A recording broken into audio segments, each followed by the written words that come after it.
Sesungguhnya orang-orang yang beriman, orang-orang Yahudi, orang-orang Nasrani, dan orang-orang Sabi'in, siapa saja di antara mereka yang beriman kepada Allah dan hari akhir dan melakukan kebajikan, mereka mendapat pahala dari Tuhannya. Tidak ada rasa takut pada mereka dan mereka tidak bersedih hati. Dan ingatlah ketika kami mengambil janji kepada kalian dan kami angkat bukit Saina di atas dirimu, seraya berfirman, pegang teguhlah apa yang telah kami berikan kepadamu dan ingatlah apa yang ada di dalamnya agar kamu bertakwa. Kemudian setelah itu kamu berpaling, maka sekiranya bukan karena karunia Allah dan rahmatnya, pastilah kamu termasuk orang-orang yang merugi. Baik. Di sini Allah Subhanahu wa taala masih berbicara tentang Bani Israel. Allah Subhanahu wa taala berfirman, innal ladzina amanu, sesungguhnya orang-orang yang beriman. Siapa orang-orang beriman di sini? Ada yang mengatakan bahwa orang-orang yang beriman dalam Al-Baqarah 62 maksudnya adalah dari kaum Ibrahim. Di zaman Ibrahim yang beriman kepada Nabi Allah Ibrahim alaihi salatu wassalam, itulah yang tercantum dalam Al-Baqarah 62. Illa innal ladzina amanu. Ada juga yang mengatakan amanu di sini artinya orang-orang munafik yang mereka mengklaim beriman. Sebagaimana masyhur, bagaimana watak orang-orang munafik, zahirnya mengatakan kami beriman tapi batinnya meletakkan kekufuran. Kemudian juga Allah mengatakan walladzina hadu, dan orang-orang Yahudi. Bani Israel sebenarnya banyak, bukan Yahudi saja. Karena sudah saya jelaskan nasab dari putra-putra Yakub. Ada 12 putra. Dan salah satu putranya namanya Yahuda, sehingga turunannya disebut Yahudi. Tapi karena memang Allah karuniakan kepada orang-orang Yahudi, dari turunannya rata-rata banyak yang jadi raja Bani Israel, sehingga akhirnya kabilah-kabilah yang lain dari Bani Israel tidak dikenal. Yang dikenal adalah orang-orang Yahudi. Apalagi banyak peristiwa dan kejadian yang dilakukan orang-orang Yahudi terhadap nabi-nabi mereka. Dan Yahudi kemudian dianggap sebagai sebuah agama. Diutus kepada mereka Musa dan diturunkan kepada mereka Taurat. Walladhi wan Nasara, dan orang-orang Nasrani. Orang Nasrani itu Nasara. Kenapa disebut Nasara? Karena linusratihim li Isa bin Maryam, karena mereka menasabkan diri para pembela Isa. Makanya mereka disebut dalam Al-Quran ketika bicara tentang pengikut Nabi Isa, mereka mengatakan nahnu ansarullah. Makanya kemudian dinisbatkan kepada mereka kalimat Nasrani. Ada juga mereka disebut Nasara. Was-Sabi'in, adapun orang-orang Sabi'in, As-Sabi dalam bahasa Arab itu disebut isim mangkus seperti Al-Qadi, As-Sabi gitu ya. Dan asal kalimat As-Sabi itu artinya khuruj, keluar, karena As-Sabi ini agamanya tidak jelas. Jadi keluar dari agama satu masuk ke agama yang lain, kemudian keluar lagi cari lagi agama lain. Jadi keluar masuk agama. Jadi intinya tidak beragama gitu ya. Ada juga yang mengatakan bahwa Sabi ini mengumpulkan pemahaman-pemahaman dari semua agama dijadikan satu. Mungkin kalau sekarang liberal gitu ya, semua agama diambil semuanya. Ada juga yang mengatakan As-Sabi'in ini bagian daripada ahli kitab, sebagaimana pendapat Abu Hanifah rahimahullahu taala. Dan ada juga yang mengatakan As-Sabi'atu artinya pengikut Nabi Allah Yahya. Tetapi Apakah orang yang beriman di zaman Nabi Ibrahim ataukah orang-orang Yahudi, Nasrani ataupun As-Sabi'in, kalau mereka tidak beriman kepada Allah Azza wa Jalla, percuma. Makanya Allah mengatakan man amana billahi wal yaumil akhir. Kalau seandainya mereka-mereka ini mau beriman kepada Allah Subhanahu wa taala, mengikuti nabi-nabi yang diutus kepada mereka dan hari akhir, falahum ajruhum inda rabbihim, mereka dapat pahala.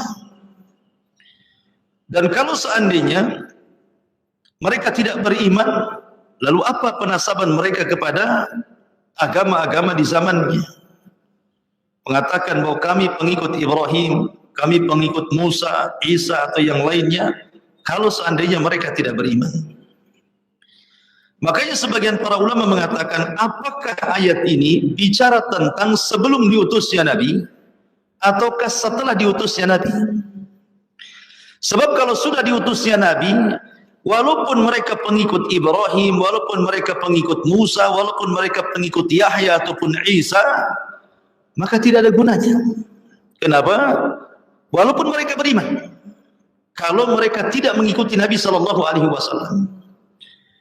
Karena Allah Subhanahu wa taala berfirman dalam Al-Qur'an, "Wa man yabtaghi ghairal islami dinan falan yuqbala minhu wa huwa fil akhirati minal khasirin. Inna ad-dina indallahil Islam." Siapapun yang mencari selain agama yang dibawa Nabi, maksudnya agama Islam, selain tidak diterima, termasuk orang rugi. Karena agama yang diridhoi satu-satunya hanyalah Islam. Bagi ulama yang membawa ayat ini dihapus dengan waman yabtaghi ghairil islami dina, berarti tidak ada gunanya mereka beriman kepada agamanya mereka masing-masing. Tapi kalau ayat ini dibawa kepada sebelum Nabi, mungkin. Karena bagaimanapun sebagian ulama mengatakan bahwa ini Allah Subhanahu wa taala membuat tartib zamani, tartib sesuai dengan zaman. Artinya orang-orang di masa Ibrahim yang beriman kepada Ibrahim, maka mereka orang yang paling mulia di zamannya. Orang-orang Yahudi yang beriman kepada Musa, mereka orang yang paling mulia di zamannya. Orang yang beriman kepada Isa atau kepada Yahya, Nasrani atau Sabi'in, maka orang yang paling mulia di zamannya. Itu kalau mengikuti tafsiran bahwa ayat ini sebelum diutusnya Nabi SAW. Tapi kalau sudah diutusnya Nabi, maka keimanan mereka tidak ada gunanya. Karena Rasul mengatakan dalam sebuah hadis, la yasma'u bi Yahudiyun wala Nasraniyun. Tidak satupun Yahudi dan Nasrani yang mendengar kedatanganku, summa lam yu'min bi, kemudian tidak beriman kepadaku, kanat min ashabil jannah, kanat min ashabi jahannam, maka mereka termasuk orang-orang yang akan masuk neraka jahannam. Jadi nggak ada cerita. Tidak boleh ada orang Yahudi atau Nasrani atau Sabi'in atau orang-orang di zaman Nabi Ibrahim yang kedatangan Nabi SAW kemudian tidak mengikuti Rasul, kecuali sesat mereka. Makanya Rasul mengatakan, laukana Musa, dalam riwayat Isa hayyan, kalau seandainya Musa dan Isa hidup, summa taba'tum, kemudian kalian mengikuti dia, wa taraktumuni, dan meninggalkan aku, kata Rasulullah, la dhalaltum, kalian pasti sesat. Maka di sini ada dua penafsiran para ulama. Kemudian Allah mengatakan, man amana billahi wal yaumil akhir wa amila salihan, dan beramal saleh, menunjukkan bahwa konsekuensi iman itu adalah amal. Kemudian falahum ajruhum inda rabbihim wala khaufun alaihim wala hum yahzan, maka pahalanya akan diberikan kepada Rabb mereka, tidak ada rasa takut pada mereka dan mereka pun tidak akan bersedih hati. Kemudian Allah mengatakan, wa id akhadna mitsaqakum, dan ingatlah ketika kami mengambil janji kepada kalian. Jadi Nabi Musa ini masih di Ardutih, peristiwanya masih di negeri Linglung. Jadi ketika Musa alaihi salatu wassalam berada di negeri Tih itu, mereka kan tidak bisa keluar dari situ selama 40 tahun. Secara otomatis harus ada undang-undang yang mengatur Bani Israel ini. Karena 40 tahun bukan waktu yang singkat, waktu yang lama. Kalau tidak ada undang-undang bagi mereka, kacau kehidupan masyarakat. Akhirnya kemudian mereka pun meminta undang-undang kepada Musa. Maka Musa berdoa kepada Allah Subhanahu wa taala.